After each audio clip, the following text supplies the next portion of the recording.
The Inspector General of Police has continued to receive criticism nationwide over his alleged interference with the local government polls of Rivers State. You cannot blame Governor Sim Fubara for saying that there is a need to build a psychiatric hospital to examine our leaders, because that's the only thing left to do.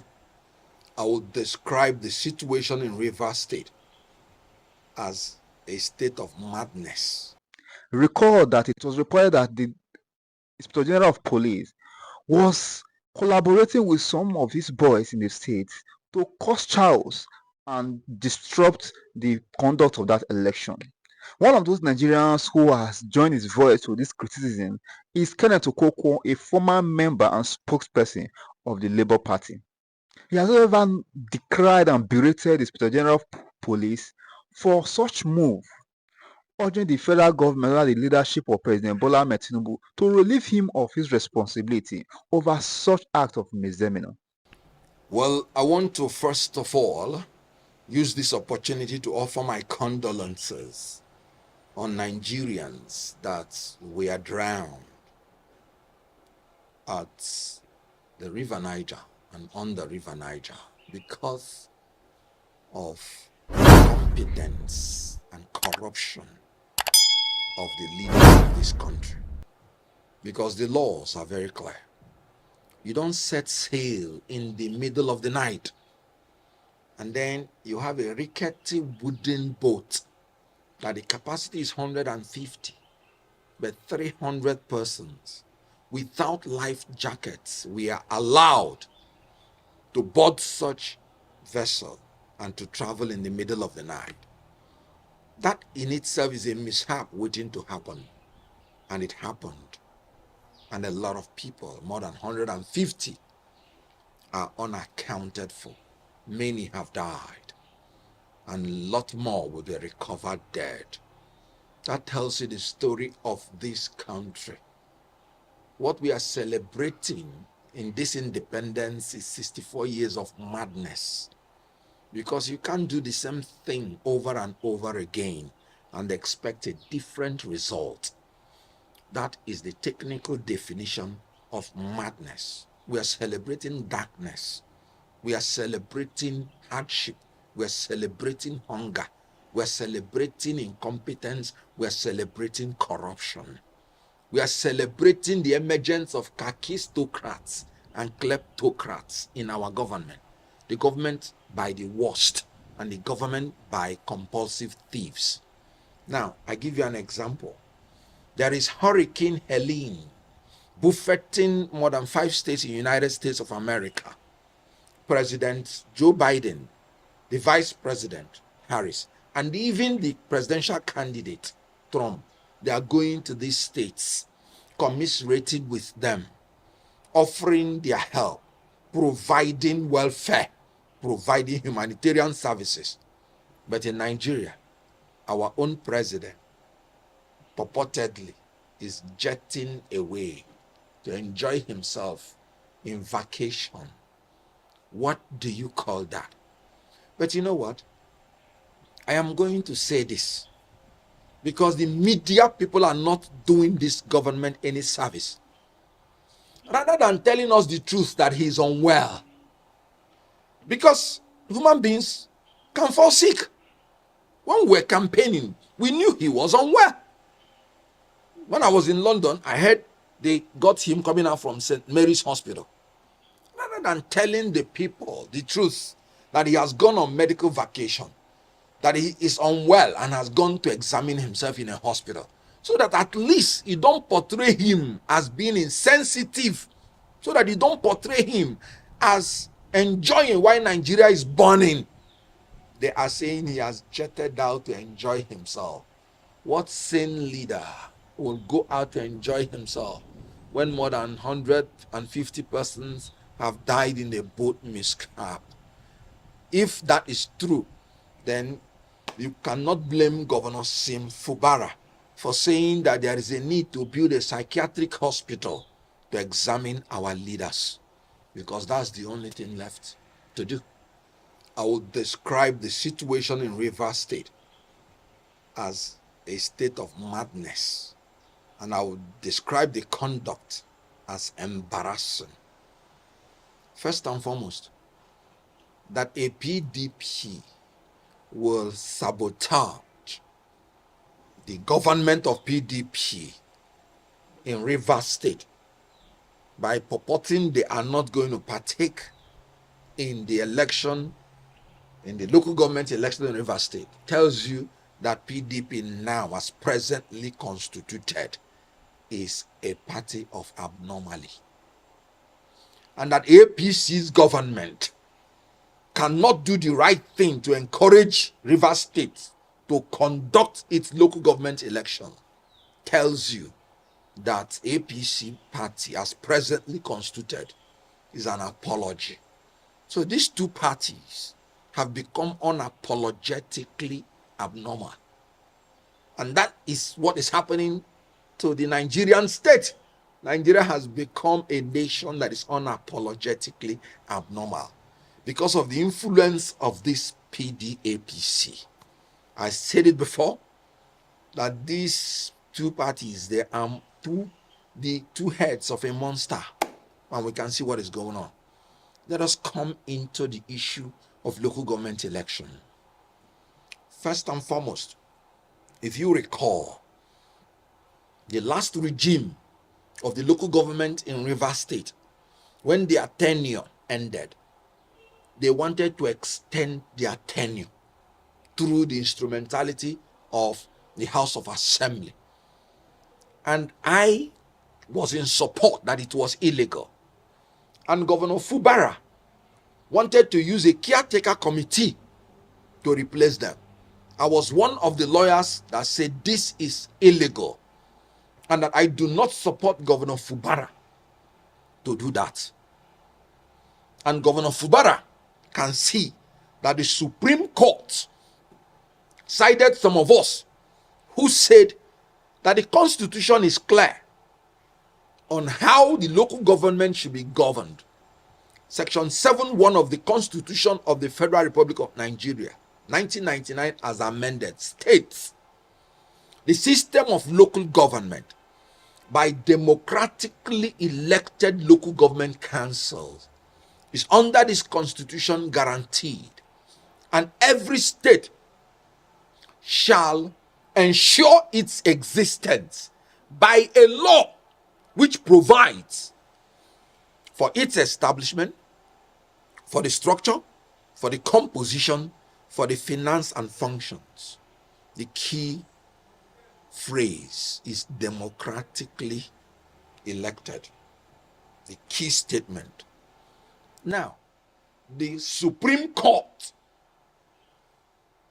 that gave judgment based on the case that Tinubu took to court through his Attorney General, gave a judgment that no local government in Nigeria should be governed again by caretaker committee, and that elections must hold. And they put a punishment that any local government that does not comply, the allocation to that local government should be withdrawn. And after consultation, 90 days was agreed on. So 90 days from that judgment, not only that it is illegal, unlawful, but it attracts punishment that can make a local government and a state unviable. And Fubara marshaled out the state, the Rivers State Independent Electoral Commission, to organize the local government election in accordance with the Supreme Court judgment, in accordance with the provision of Section 7. And then you're telling me that some politicians who are enemies of progress, enemies of Rivers State, enemies of Rivers people, are parading the judgment of a lower court to say you will frustrate the judgment of the Supreme Court. That is judicial recklessness. Let me give you an example. In the United States, the DOJ was prosecuting Donald Trump, a former president, for interrupting and trying to overthrow the election. The president went to Supreme Court, and Supreme Court gave judgment that he has some immunities. Immediately the Supreme Court gave judgment, whether you like it or not. The whole system, the whole persons and authorities in the United States now started doing everything, including the DOJ, to make sure they conform with the Supreme Court judgment. Whenever the Supreme Court gives judgment, the only duty of lower courts, the only duty of any person or any authority in Nigeria is to ensure that the Supreme Court judgment is enforced. So the courts ought to be giving orders of mandamus, compelling every party that is involved in election of Rivers State, which include INEC, because INEC must give the register to the Rivers State Independent Electoral Commission, which includes the RESC, that is Rivers State Independent Electoral Commission, which include the police, any person or any authority. What they should do or ought to have done is that they must do everything the law says they must do to comply with the order of the Supreme Court, which is that local government election must be held in Rivers State within 90 days. And so the IG of police, going against the judgment of Supreme Court, because he's parading the judgment of a high court, is a blasphemy. Now, let me give you an example. If the IGP of police gives an order and a police corporal disobeys it, and the IG summons the police corporal, and the police corporal stands in front of him and says, "Yes, sir, I disobeyed it because immediately you finished giving the order, the commissioner of police in my state gave a contrary order, and I decided to obey the order of the commissioner of police instead of your order." What do you think the IG should do to the policeman? Sack him. But that policeman, the corporal, has done exactly what the IG is doing. IG is purportedly saying he has an order of a high court when the Supreme Court has given an order, and he's saying he has decided to obey the order of the high court instead of that of the Supreme Court. And what does that mean? The IGP should be fired. You know why? By going to Rivers State, I'll tell you the laws he has breached. He has breached the policy of Tinubu's government, which is that every local government must hold the election within 90 days. And IGP is there to frustrate the holding of the election. So he's even working against the policy of Tinubu's administration.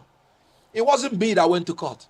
It was the Attorney General of the Federation on behalf of the Federation and on behalf of the President, who is in charge of the executive powers of the Federation. So the IGP is working against the policy of this government. 2, IGP went to Rivers State. He was standing on the land of Rivers State, not on federal land. He was standing on state agencies' land, not on federal agencies' land. The Land Use Act, Section 1, said every land in a state, every land comprised in a state is vested in the governor of the state. And the state is holding it. And the state governor is holding it in trust for the people. Which law gives the IGP the right to go and stand on a state land in front of a state agency? Because the only exception is if the land is federal government land or federal agency, to give orders to a state governor. No, it is the state governor that should give orders to the IGP, because he is the chief security officer of the state. I don't know where the IGP got that power, but let me tell the IGP, unknowing to him, he has committed a judicial coup. The constitution is very clear. In section 1, subsection 2, he said, the government of Nigeria shall not be governed, nor shall any person or group of persons take over the control of the government of Nigeria or any part thereof in any manner except in accordance with the Constitution. The Constitution has already decreed that the system of local government by democratically elected local government councils is guaranteed under the Constitution. So if the IGP went to Rivers State in the negation of this provision, then he has become an accomplice to trying to assist people, to give them the power, using the instrumentality of the state, to make Rivers State to be governed or a part of it by people not in accordance with the Constitution. So the IGP is now an accomplice to trying to commit judicial coup. And let me tell you, section 84, subsection 15 of the Electoral Act is very clear that nothing in this section or in the whole Electoral Act shall empower a court to stop the primary election or general election pending the determination of any suit. So where will the courts get the power to want to frustrate the election, local government election in Rivers State? You know what they want to do? They want to make the government of Governor Fubara unviable. They want to make sure that the local government people in Rivers State and their people do not get their share, so that they will make it that he will have political problems with his people. And unfortunately, the IG of police is lending his voice to support this illegality and unlawfulness. Let me tell you, by IGP of police withdrawing the security from Rivers State, anybody that dies or is killed in that election because of that withdrawal, that will be a murder case against the IGP of police. I give you an example. Why is God holding David responsible for the death of Uriah? Did David physically kill Uriah? After committing adultery with the wife of Uriah, what David did was David set him up and he told his army, set this man up in front of battle, and when he's in front of battle, withdraw from him so that he will be killed. Who did God hold responsible for the murder of Uriah? It is David, because he's the one who withdrew the force after setting up Uriah. IGP withdrew Nigerian police to set up Rivers State to go into flames. So whoever dies there, the blood is on the head of IGP of police. And that's what I keep saying, that any politician who is not willing to go the way of Governor Fubara, to stand up to resist criminality, illegality, to stand up to say, if I perish, I perish, but I will do the right thing. I will stand for democracy, stand for rule of law, stand for my people because they voted for me. Any politician who is not ready for that resistance and protest should step aside. What Governor Fubara is doing is absolutely correct. He's resisting intimidation, manipulation. He's resisting people who want to take over Rivers State and the local government in a manner that the Constitution has not decreed.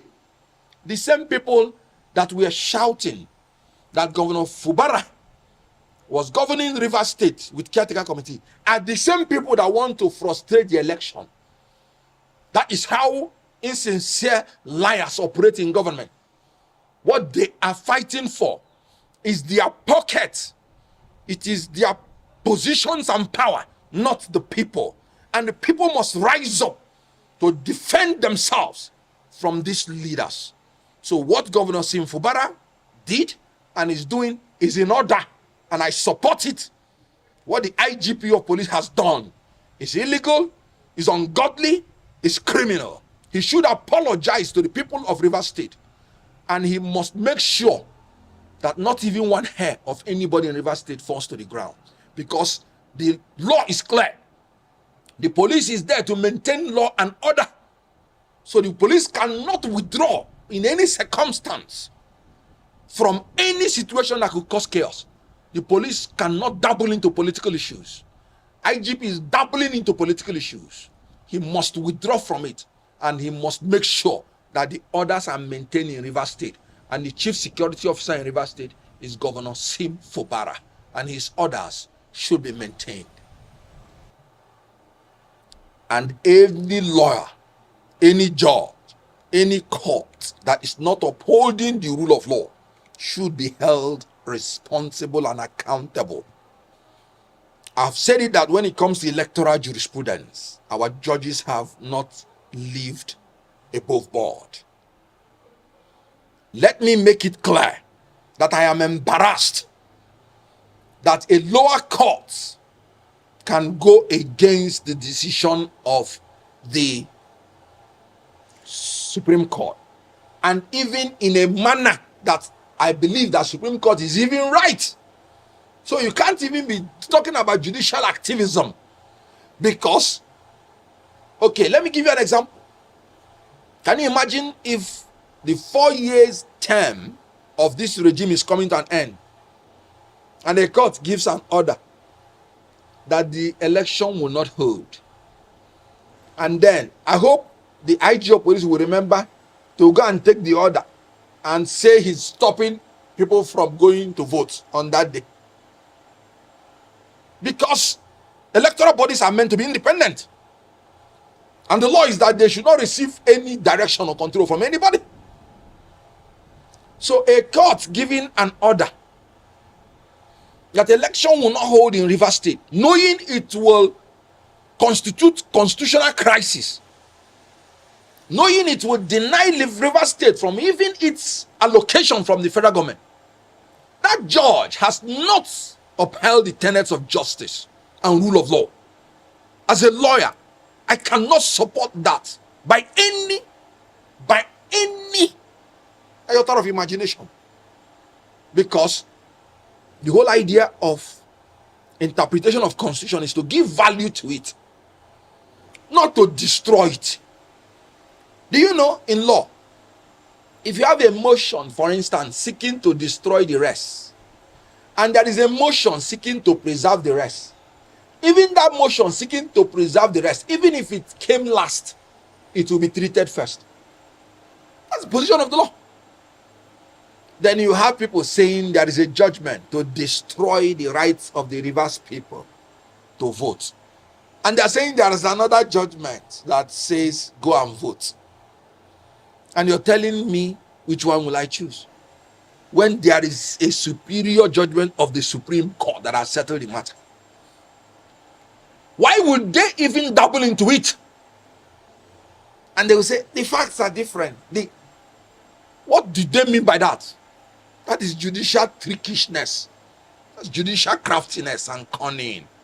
The whole idea is hold election within 90 days. And the duty of every person and every authority in Nigeria is to ensure that the order of the Supreme Court and the provisions of the Constitution is obeyed. And so the judges, whoever partook in that, should be disciplined. That's my opinion. And if you recall, even the law that says 1993 election should hold, if you recall, that law ousted the jurisdiction of the court to give any order to stop it, just as it is in our laws today. And yet a judge went ahead, because some military boys did not want the election again. They wrote the law, and they used the instrumentality of the court to want to destroy the election. But something happened. The NEC then, under Professor Nwosu, refused, and they went ahead to conduct the election. And the election was conducted, and a winner emerged. Then the same military boys went and forcefully stopped the announcing of the result, still wanting to use the court. And this is where Onfrimosu lost it. He would have proceeded to complete the announcement and announce the result. Why run away and chicken out? And many years after, even after when the man had died, you're coming to say you are announcing he won. No. If you want to do the right thing no matter the consequences. If you don't want to do the right thing, keep quiet and keep quiet forever. That's why when people want to marry, they will say, if you know anything that wants to stop these people to marry, come and talk, or forever remain silent. From now onwards in Nigeria, if you're given a duty, do it. Whoever wants to stop you, say no. Go ahead and do it. That's the only way we can be saved from this type of leaders. They don't have conscience, they don't respect the rules, and they want to corrupt everybody. So please, if Mosu refused to obey the injunction not to conduct the election and proceeded to conduct the election and started announcing the result, he wouldn't have succumbed to the blackmail of the military boys then. He would have proceeded to complete the announcement and announce the winner and finish his job. And whatever happens to him, he would have known he has done his job. That is what Fubara is doing. He said, if you shoot me, go ahead. You will go down in history as the most wicked and callous IGP that killed Fubara. When you want to take over the leadership of your place, or you want to represent your people, what were you thinking? You think leadership is a common case? No. Esther said, if I perish, I perish. Whenever you are in leadership, look at what happened to Donald Trump. In America, where security is everywhere. Yet, 2 times now they wanted to kill him. Every profession has its own risk. If you're not willing to take the risk that is attached to any profession, step aside so that people who are given that mind by God will go ahead and serve God in that capacity. If you're an actor and an actress and you say you're not going to hug babes and you're not going to kiss them, step aside. Because that's what the job is. Don't come and say you're a born-again Christian. That's what the job entails. If you're a politician and you can't stand for your people that voted for you, and because you don't want to die, step aside. Because that's what the job entails. Any politician that is not behaving like Fubara, who will resist and protest when his rights are trampled upon, knowing that our judicial system, knowing that our electoral system have failed us, that any politician who will not stand his ground, no matter the risk to his person, I said I will not speak for that politician again, and I maintain it. And you can see what is happening, because we can't go forward. We calm down. If Fubara has been saying calm down, do you know where Rivers State would have been? He said he's ready for them. He's fully prepared. The election must go on. The election must hold. Winners must be declared. They will be sworn in. And whatever is going to happen, let it happen. I am looking for leaders who would say nobody will rig my election, and if you rig my election, I will fight. Nigerians, come out and fight. If they kill anybody, let them kill all of us. Oh yes, and thank God I'm seeing it happen. What Fubara did, was he advocating for violence? Was he advocating that the law should be broken? No. He was advocating for his right. That's my opinion. That's my advocacy. We must advocate for our right and stand by it. I did not disqualify anybody. I don't have that right. I said I am not going to speak for anybody going forward except this person meets this criteria. In any case, we have finished 2023 election. It's over. 2027 election has not come. So anybody who is saying betrayal, what am I betraying? There is nothing on ground. When I was a spokesman in 2023, I did my job creditably well, and we convinced Nigerians on what we believe is right.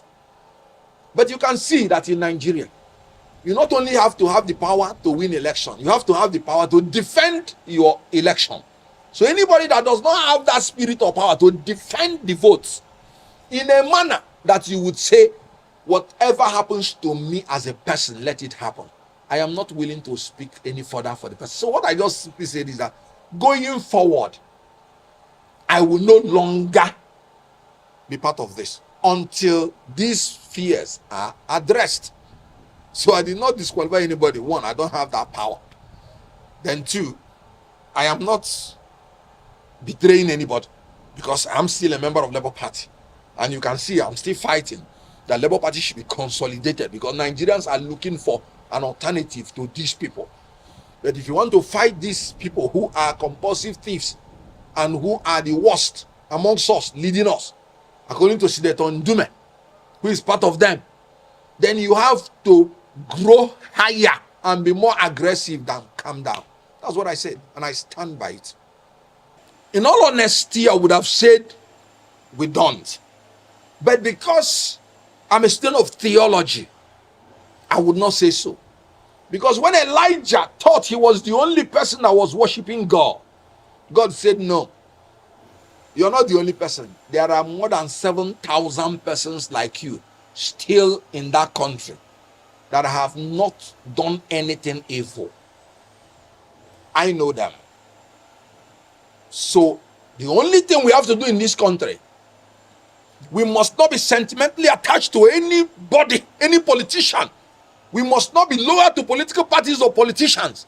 We have to be loyal to the country and to the law.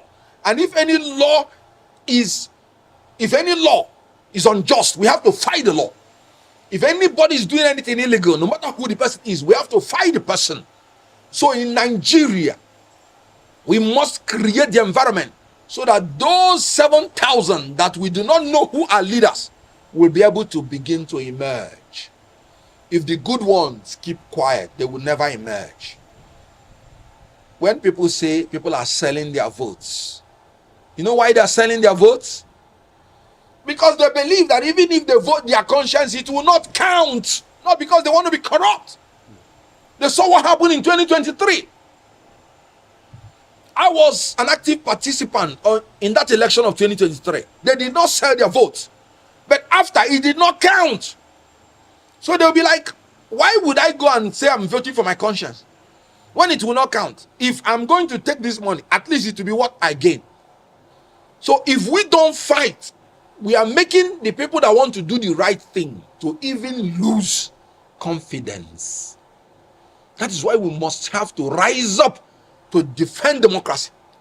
We must make sure that our votes count and are counted in every election. Otherwise, people will not see the reason to vote their conscience. Because even if they vote their conscience, it will not count. So in Nigeria, there are still a lot of men and women that are not corrupt. I may not know them, but they will emerge. There are still a lot of judges that are not corrupt. I can say that because I won a lot of cases as a litigator and I have never met any judge privately. If every judge is corrupt, that means I wouldn't win any case. So I can say that there are judges in our court that are not corrupt. We may not know them, but we must create an avenue to defend such ones when the hawks that are corrupt want to swallow them up. So also in all the departments, ministries, agencies in Nigeria, there are politicians that are not corrupt. There are Nigerians that are not corrupt. Why is it that when Nigerians go outside Nigeria, they perform creditably well? It is because by their nature, they are not corrupt. But it is the environment that is helping to make them corrupt. It is the poverty, the hunger and hardship that are contributing to tempt them to be corrupt. I want to tell you, it's not every Nigerian that is corrupt. It's not every judge. It's not every civil servant that is corrupt. But we must fight so that those people will have the courage to arise. I cannot ever remember myself being corrupt in anything. I do my best. I say the truth. and I'll leave the rest to God. Does that mean I'm ascribing perfection to myself? Then that means I am not honest. I am not even a good man. There is only one that is good, and that's God. The only thing I know is that I'm an honest man. And we must fight to save our country.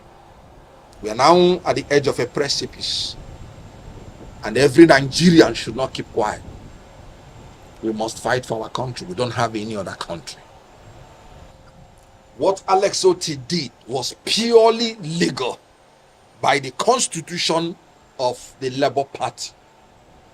Article 13, 2A talked about the composition of the NEC, the National Executive Council of Labour Party. And the governor, elected governor, and the deputy, III, is a member of the NEC. And the presidents and general secretaries of the labor unions manning the labor centers are members of the NEC. The women the chairman of the women commissions of the labor centers, they are members of NEC, statutory members. So immediately INEC, not even Labour Party, rejected Abure, and rightly too, for not conducting any convention known to law. The only set of people remaining as members of NEC are the statutory members, which include Dr. Alex Oti and his deputy, the presidents of NLC and TUC, and their general secretaries, and the chairman of the women commissions of Labour Party. By the constitution which Abure gave to me when I came to Labour Party, it was not Labour Party that declared Abure's seat vacant. It was INEC, and he was disgraced out of INEC.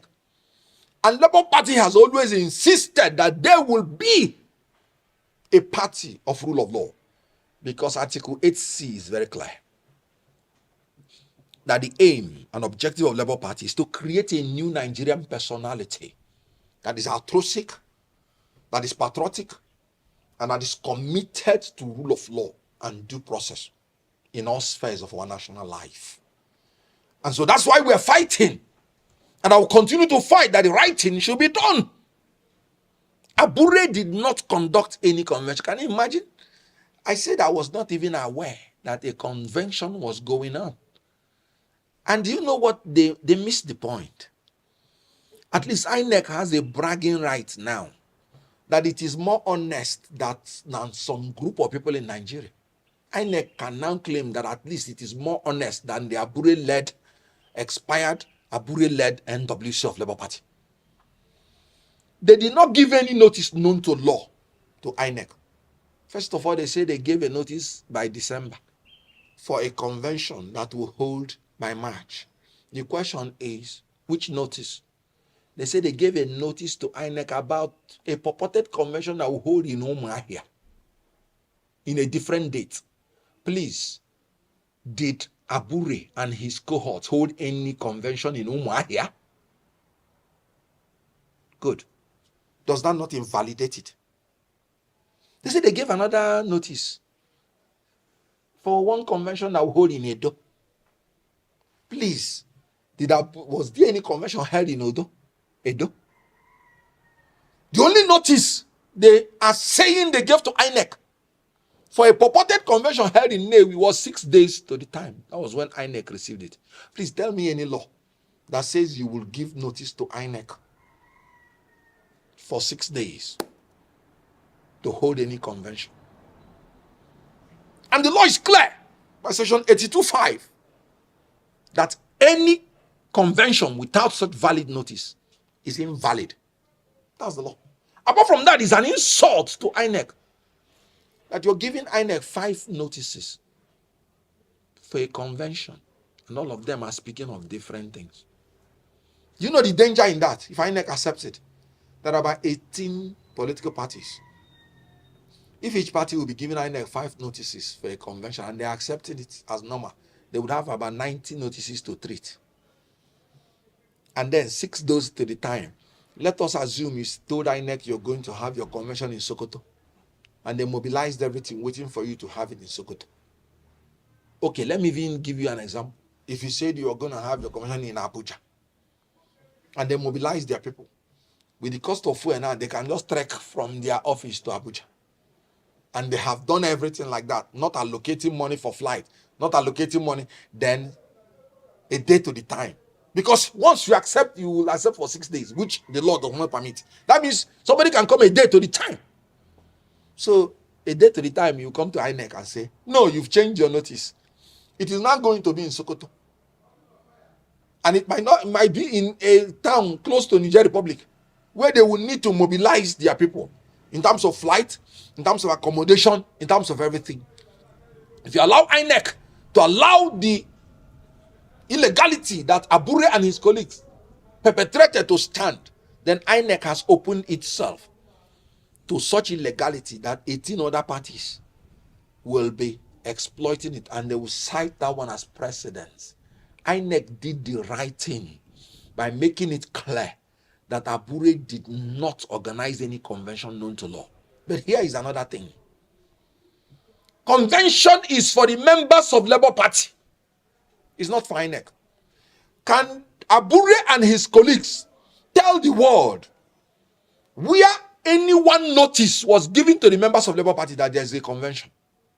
One notice. Because the law is clear. In section 82, subsection 3 of the Electoral Act, that the executive of the party must be elected by the members of the party or their elected delegates. And then he did not even give notice at all to members of Labour Party.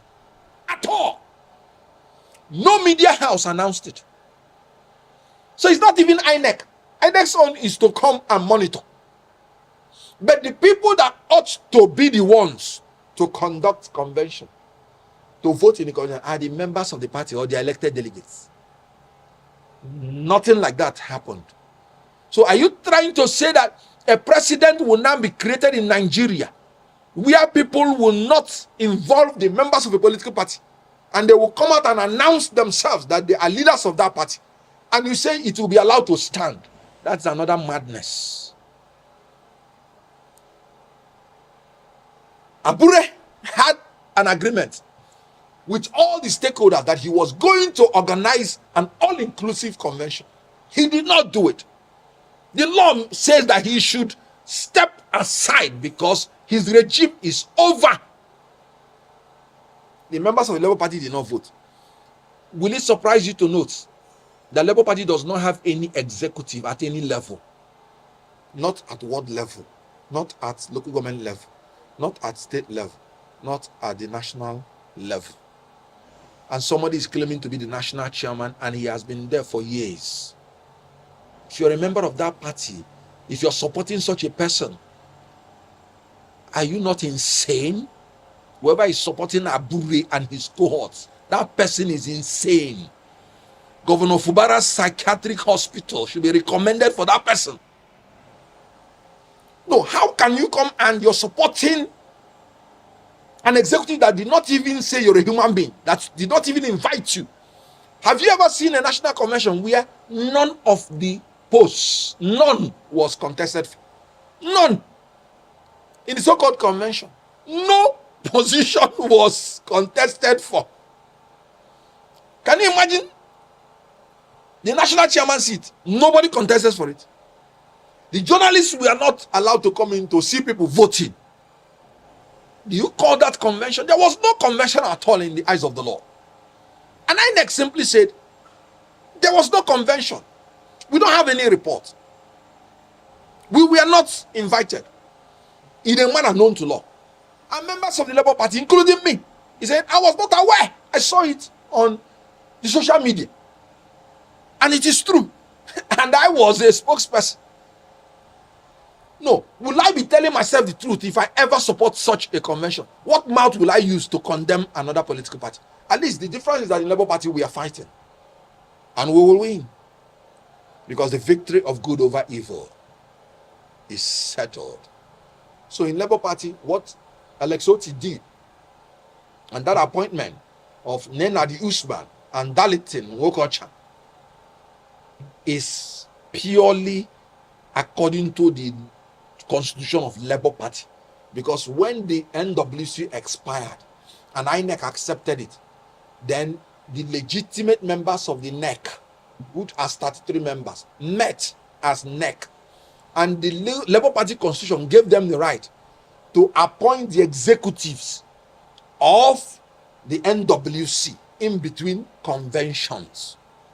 It is there by the right of NEC, by Article 13(2)(b. They have the right. So they just appointed it in accordance with the Labour Party constitution. 2019. That was what happened. Purely legal. It was not an imposition. It was their right. And you saw how Alex Otti went about it. He invited everyone, including the Abure group. Every stakeholder in Labour Party was invited. At least Abure did not invite the members of Labour Party when he did his own convention. Alex Otti invited every stakeholder. So which one by equity do you prefer? And by law. So the law is on his side. And Labour Party did what they should do by the constitution of Labour Party and by the laws of Nigeria. If you like this kind of content, do well to subscribe, like, share, and comment so that subsequently when I drop this kind of update, you will be the first to get notification.